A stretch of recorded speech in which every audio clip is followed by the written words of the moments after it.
پکارتے ہیں، اس نے کلمے کا انکار کر دیا۔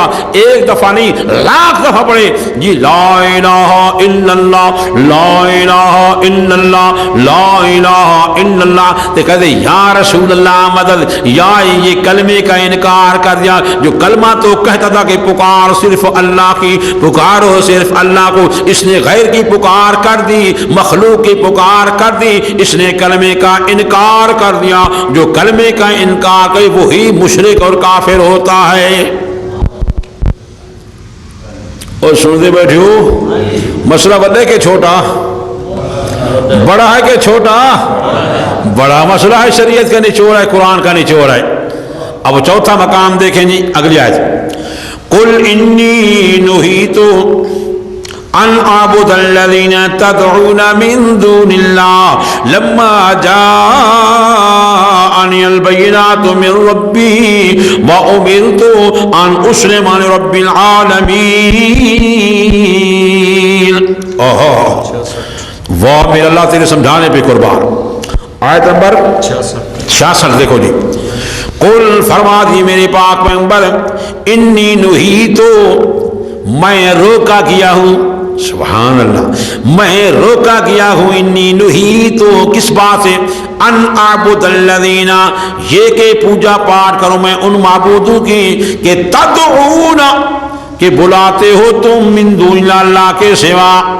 اب سنو، پیچھے عابدو، پیچھے کیا ہے یہ، آگے کیا ہے؟ تدعونا، آگے کیا ہے؟ پیچھے ہے عبادت، آگے ہے دعا، پیچھے ہے عبادت، آگے ہے پکار۔ اب اس عبادت اور پکار کا کیا آپس میں جوڑ ہے؟ تو بات ٹھیک ہے، آپ وہ ساتھ مانے ادعو کے، میں روکا گیا ہوں کہ میں عبادت کروں، یعنی میں پکاروں ان کو جن کو تم پکارتے ہو، مشرکو، او مشرکین مکہ جن کو تم پکارتے ہو، مجھے اللہ نے روک دیا کہ میں ان کو پکاروں۔ تو معلوم ہوا یہی غیر اللہ کی پکار کفر اور شرک ہے۔ اور سنتے بیٹھے ہو، غیر اللہ کی پکار کفر اور شرک ہے۔ آج کو سمجھو۔ اچھا جناب، یہ سورت حامی مومن ہے، پچھلی سورت زمر ہے، اس کے اندر عبادت خالص، اس کے اندر پکار خالص۔ تو نچوڑ اور خلاصہ نکل آیا کہ یہ شور و پکار فوق الاسباب میں یہ عین عبادت ہے۔ گویا کہ یہ تفسیر ہے ما قبل، یہ تفسیر ہے۔ اب سنو، یہ حامی مومن جو یہ ہے پہلی سورت، اس کے بعد 6 حوامیم آ رہی ہیں، ان کے اندر ایک ایک شبہ کا جواب ہے، ایک ایک شبہ کا۔ تو سبا حوامی میں سبا کا خلاصہ کیا کہ پکارو خالص کس کو؟ اب یہ دونوں باب دیکھو سورۃ فاتحہ کے اندر، سورۃ سبحان، پڑھتے ہیں ایاک نعبد و ایاک نستعین۔ ہاں، ایاک نعبد و ایاک نستعین، کیا معنی ایاک نعبد کا؟ کیا معنی؟ خاص تیری ہی عبادت کرتے ہیں، یعنی خالص تیری عبادت۔ یہ کس کا خلاصہ ہے؟ سورت، واہ بھائی واہ، واہ بھائی واہ، واہ بھائی، سورت زمر کا ہونا، سورت زمر کا خلاصہ ہے نا۔ وہاں جو فاعبد فاعبد فاعبد مخلصا فاعبد مخلصا فاعبد مخلص، اس کا نچوڑ کا ایاک نعبد میں، اس کا نچوڑ اور خلاصہ ایاک نعبد۔ آگے و ایاک نستعین، خاص تجھ ہی سے امداد مانگتے ہیں، خاص تجھ ہی کو پکاریں۔ یہ کس کا خلاصہ ہے؟ حوامیم سبا کا۔ حوامیم میں کیوں؟ وَفَادُعُ اللَّهَ مُخْلِصِينَ لَهُ الدِّينَ، 7 حوامیم کا خلاصہ ایاک نستعین۔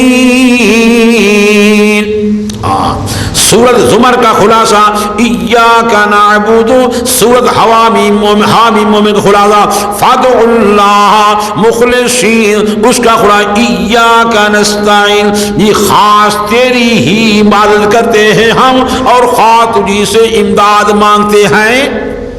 اور سنتے بیٹھے ہو، اب ان دونوں کا کیا جوڑ ہے؟